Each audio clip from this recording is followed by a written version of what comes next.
Hello, and welcome to the Wednesday Brunch Podcast. I'm your host, Jaden. Menu, please. This is your co-host, Ryan. Cappuccino, please. Nice choice today, Ryan. Thank you. You're welcome. Today on the menu, we are going to be talking about the famous play Hamilton and how it's become a big topic these days. We're going to jump into the Japanese reason for being Ikigai. We're just going to talk about our weeks, what we've been up to, some interesting facts from Google, of course, and we're going to give Ryan's game a go, his classic segment.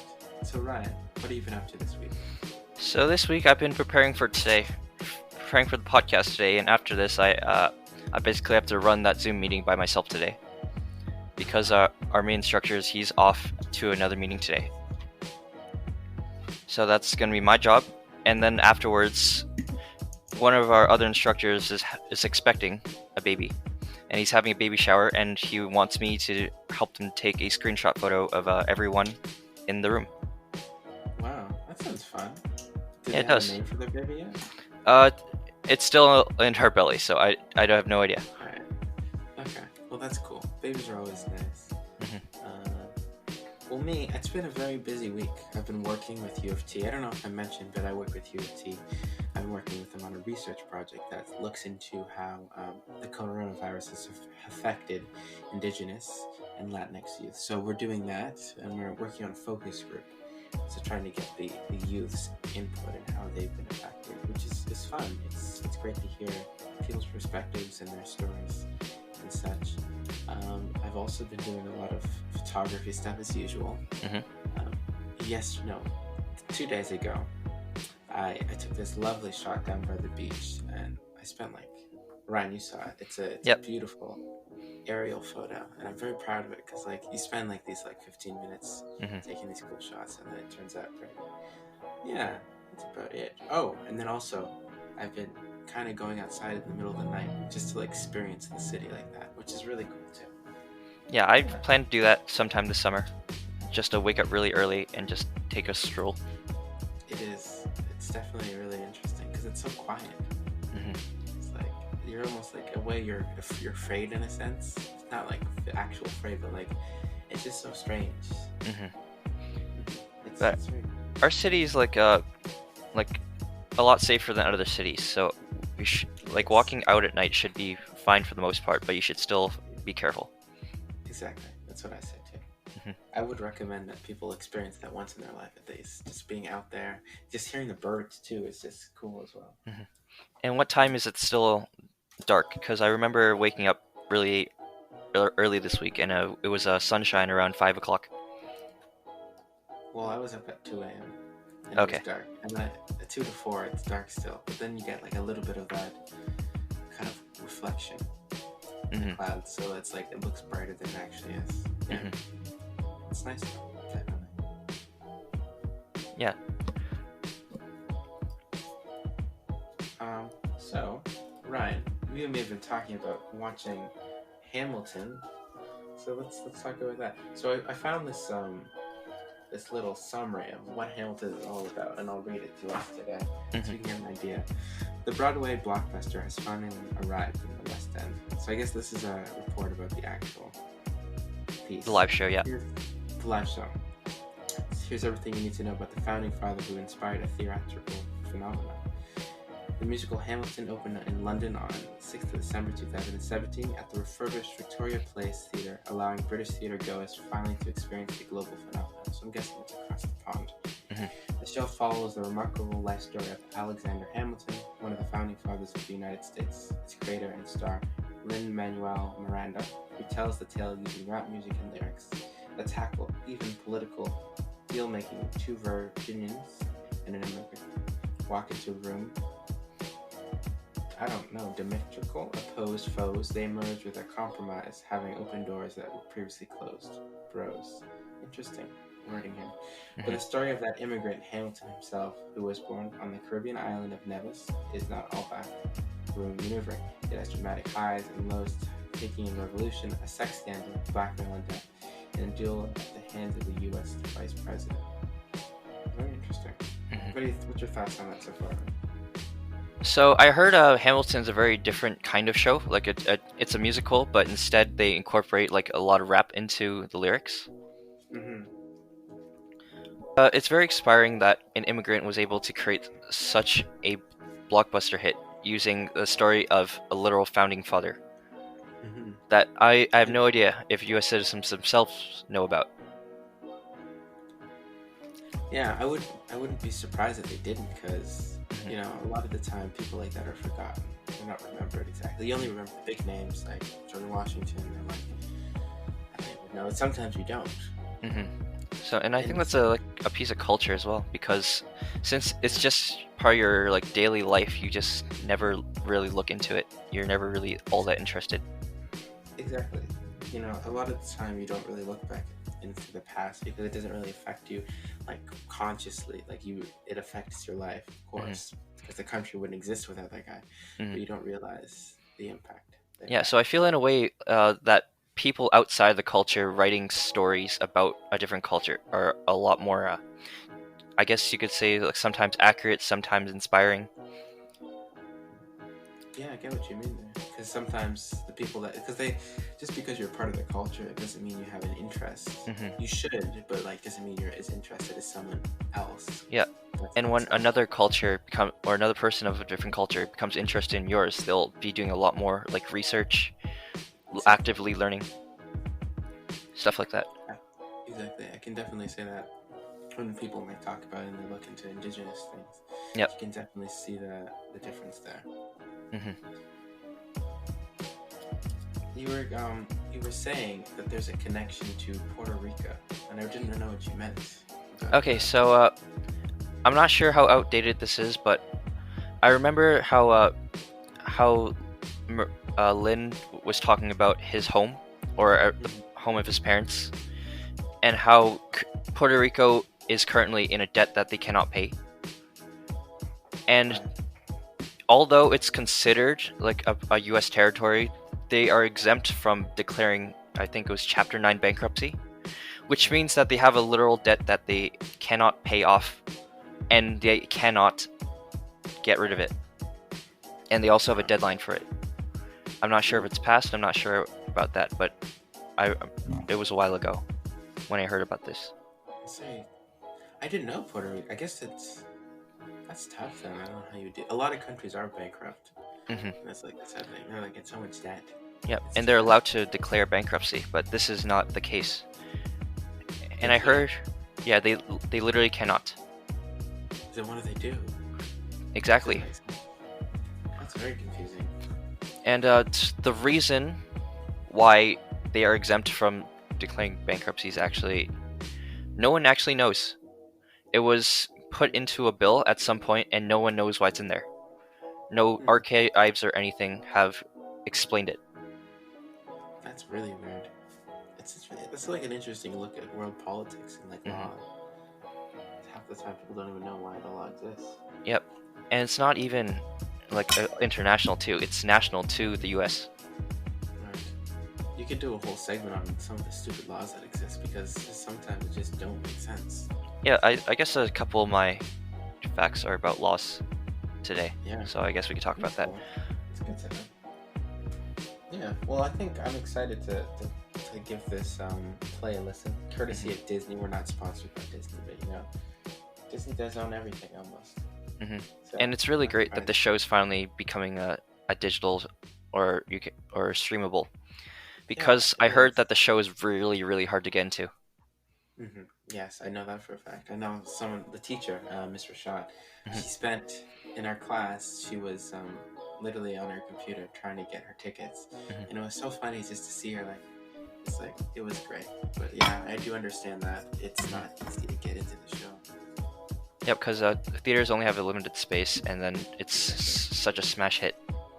And expensive too, and that's the other aspect. Yeah, it's true. Hmm. Anyways, let's move along to our next segment. Ryan, what should we do? Should we do your special love it, hate it, why, or should we do some interesting facts by Google?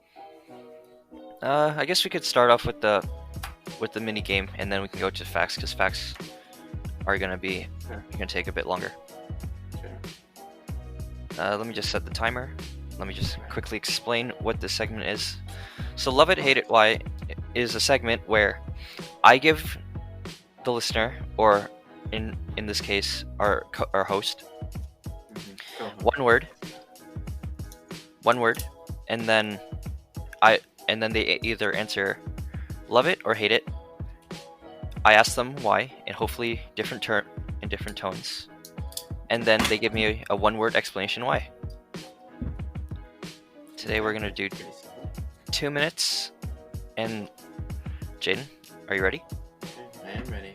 All right, 3, 2, 1. Supreme. Love it. Why?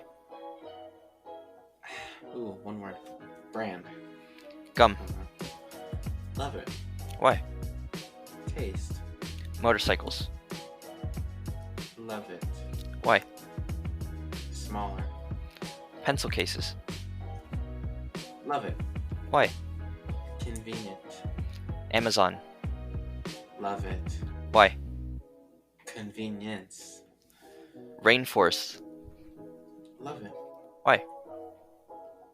Life. Nerf. As in like Nerf gun? Yep. Love it. Why? Childhood. It's Nerf or nothing. Plushies. Love it. Why? Childhood. Dish soap. Hate it. Why? Dishes. Scissors. Love it. Why? This isn't one word. I'm trying to say the game. Rock, paper, scissors. Okay. Yeah. Just put dashes between them. I'm sure it's fine. Yes. Sure. High top shoes. Ooh, I don't know what that is. I'll say love it. Sure. Why? Shoes. I don't know. Skateboards. Love it. Why? Stylish. Cherry blossoms. Love it. Why? Beautiful. Nintendo. Love it. Why? Games. Tables. Love it. Why? Essential. Balloons. Love it. Why? Helium. Beaches. Love it. Why? Relaxing. And that's our 2 minutes. Okay. We have 3 more words if you want to finish them. Sure, why not? Photoshop. Love it. Why? Confusing. Walmart. Love it. Why? Maybe I don't love it. Hate it. I'm gonna say hate it instead. And why do you hate it? It's a big box store, but I say it in one word. It's just, is it American?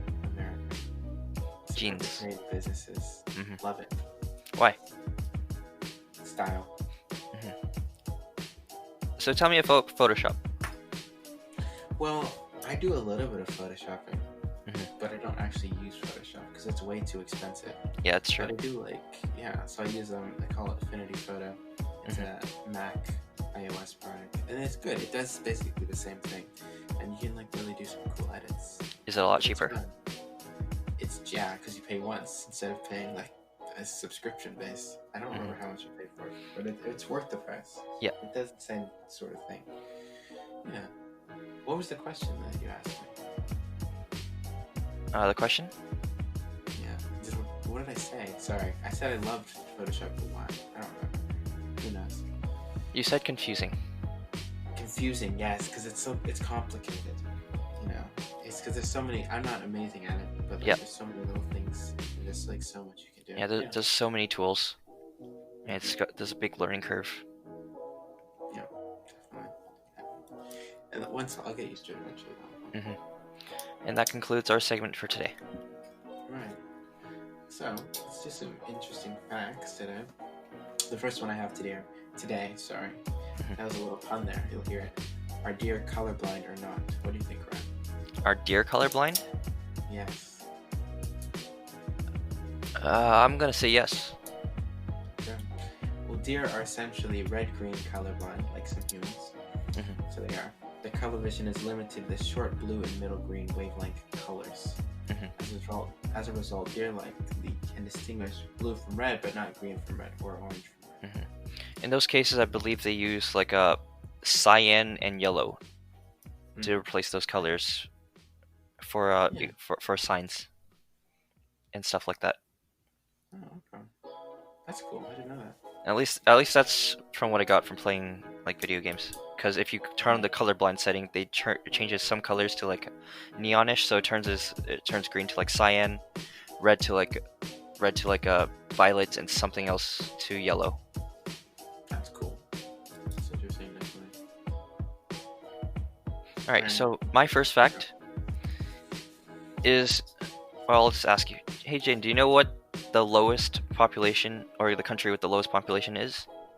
I do. It's like a tiny little island in the Pacific, but I don't remember the name of it. But I'll give you a number. I'm going to say 1,000 people. No, 100 people. So I'm not sure how official those countries are, but officially established countries, Vatican City is the one with the lowest population, with 1,000 in 2017. So those countries, are countries. It's just they're just not recognized by, I guess, the world. Yeah. Well, when it comes to recognize, like the UN recognizes a bunch of countries, but then also it's like, let's say the US doesn't recognize them, and then another country recognizes them. It's very confusing. Yep, but it's all politics. It's politics, like a lot of stuff. But I think like the world kind of agrees. There's like around 195. Yep. So. Yeah, that's cool. Let's see. How many times did Albert Einstein get married, Ryan? Was it 3? I think it's 3. Wait, is it 3 or 2? 1. Yeah, it's 3. Oh, I just guessed. I can't count right now. I'm a little tired. So there's one Milva Matter. I'm not saying that right, probably. His cousin. So I think it's 2. It's 2. Okay. Yeah. But I heard he was a hard person to do work with. Yeah. Yes, I did hear the same thing. Okay, so my second fact. Jane, what do you know the most boring day in history? What does boring mean? Ooh, I'm gonna say October 17th, 1920. No, 1947. No, 1953. Why do you say that? I don't know. It just sounds like a good number. Okay, but the most boring day in history is considered to be April 11th, 1954, because some researchers took around 300 million historical events and placed them together, and this was one day that had nothing going on. Wow, that's cool. I believe there was another.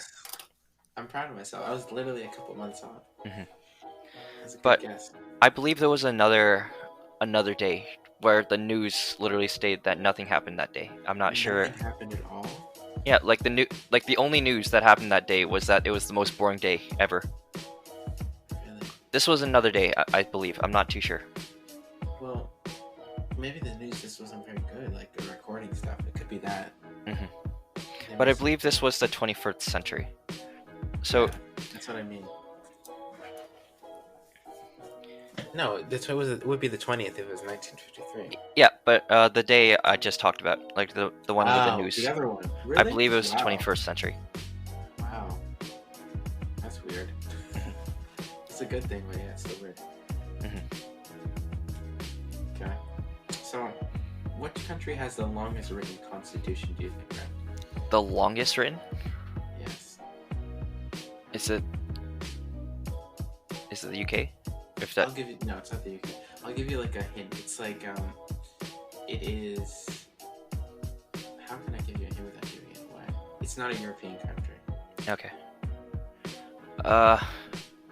It's hard. It's on the other side of the world. Just like throw it around the world. It's not the US, is it? No, it's not on this side of the world. Or in Europe. So it might be somewhere in Africa. Could be. But it's not. Australia? No. The longest constitution in the world is India. It has 44 articles, 22 parts, 12 schedules. I don't know what that is. Oh, that would make sense. 118 amendments with 117,369 words. And it's English language translation. While the United States Constitution is the shortest written constitution at 7 articles. So there you go. The U.S. has the shortest. Yeah. Oh, that's interesting. But it makes sense for India. India has such a large population and such a long history. Exactly. I would think Japan would have something similar, very long, because of their long history too. They have very long history. I expect China as well. That makes sense. Just Asian countries in general. Exactly. But yeah. Jane, do you know how a watermelon looks in the 16th century? Or the 1645? In 1645? Yes. I'm gonna say it looked like a little pear or something.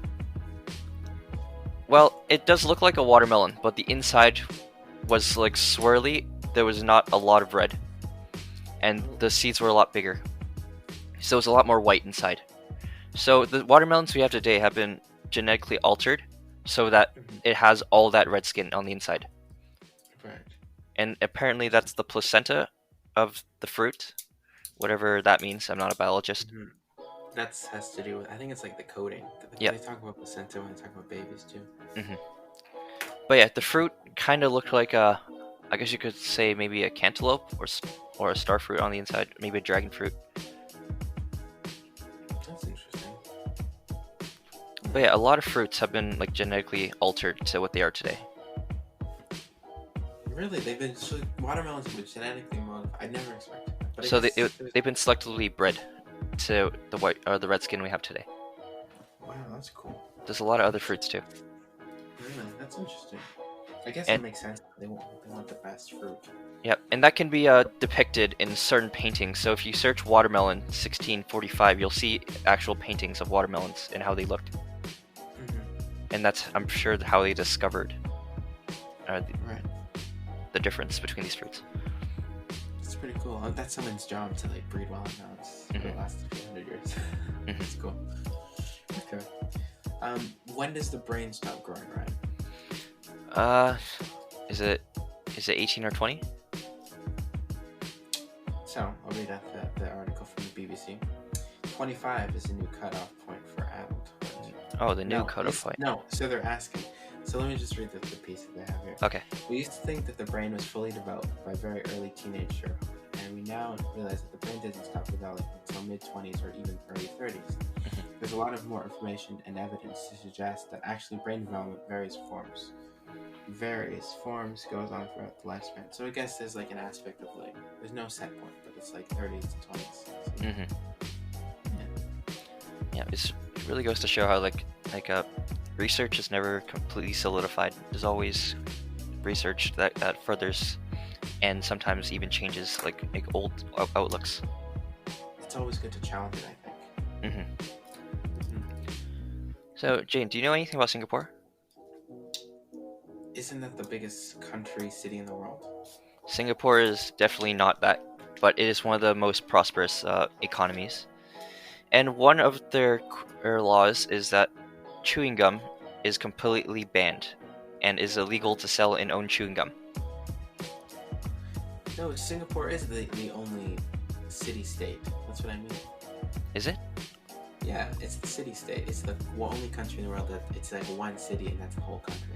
Oh yeah, that's true, I believe. So you're saying chewing gum? Chewing gum is completely banned and outlawed in that city. Really? Yep. So what happens if you bring chewing gum? You get arrested or something? You either get arrested or you get fined. And I think the country might still have a death penalty.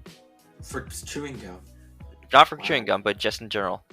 But That's scary. It bans other things such as graffiti, jaywalking, spitting, expelling mucus from the nose, and urinating anywhere but in a public or in any toilet. A public toilet. Well, those make sense. And a public toilet is legally required to be flushed. Right. Okay. So they have a lot of sanitary laws to keep their streets and everything else clean. That's nice. I hope it's really clean over there. I might have to check it out one day. Yeah, I'm sure it is. That's. I think. How many more questions do you have, Ryan? Just one more. I'll do one more too then. what color were carrots originally? Were they yellow? Purple. Purple. So let's read this out here. I don't know if this is an accurate source, but originally purple carrots were the norm. They were some offshoots. Yellow and white ones appeared in the wild over time. 17th century Dutch carrot growers managed to cultivate these yellow and white ones, carrots, and orange ones we're familiar with today. Oh, you're right. Well, Yeah, I Google think it, right? I think I remember that. You just activated Google, didn't you? Yes, I just spoke to her. She's always listening, kind of creepy. Yeah. Alright, so it's not really a question, but the last fact is chocolate is for lactose people, chocolate is one way to help digest milk. Apparently there's this something in cocoa that helps lactose people just digest milk without having any problems, and chocolate milk is they have a lot easier time digesting chocolate milk than regular milk. Really? That's cool. That's why I like chocolate milk, I guess. But I guess that could help like people like me. I'm slightly lactose, but not a lot. Right. But I guess chocolate milk will be my new favorite drink. I think it's probably because the chocolate dilutes some of the milk. I think there's also some chemical in there that helps digest as well. That's cool. It's good to know. For all those milk lovers, drink some more chocolate milk then. It should be okay. And if you want to drink milk, or maybe if you want to eat cheese, add some chocolate in there. That's an interesting idea. Chocolate and cheese, just together. I know that's probably like a platter somewhere, but just eating it the same thing. Or maybe eat it before you eat cheese. Yeah. Anything to help. Exactly. So, let's talk about. I'm gonna ask Google. Hey Google. Hey Google. Repeat the last thing that you said. Sure. Okay, let me know if you need help with anything. Oh, that was very helpful. I'm having trouble pronouncing it. So basically, I want to talk about Ikigai. That's what I was saying that earlier. Ikigai. Yep. Thank you, Ryan. It's a Japanese concept that means a reason for being. And the word refers to having a direction or purpose in life which makes one's life worthwhile. And towards which an individual takes spontaneous and willing action to give satisfaction and sense of meaning to life. That's a Wikipedia response. So what do you think about this, Ryan? I just found this today. So I believe I actually have never heard of it, which is surprising, because I would expect someone to have talked about this before, even in school. But so I can explain a little more if you want, because there's so basically it's what are those called? The overlapping charts, pie charts. It's basically the visuals of pie chart, and there's 4 aspects: what you love to do, what the world needs, what you can be paid for, and what you're good at. And then those 4 aspects come together, and that's your purpose, or your kind of meaning, your reason for being, as the Japanese say. So it's also like finding balance in your life. Exactly. Okay. So looking at it, you can kind of think, what is it really for me, I'm thinking, because I want to become a pilot, I feel like it kind of fulfills this. I like to travel. So then what I love to do and kind of explore what the world needs. The world needs to have a network of people moving things around. I can be paid for that, of course. And I think I'm good at it, hopefully. So I feel like that could give me a sense of reason. But I don't know. We'll see. What do you think, Ryan? So I like the concept. I just find there might be some problems, because does it talk about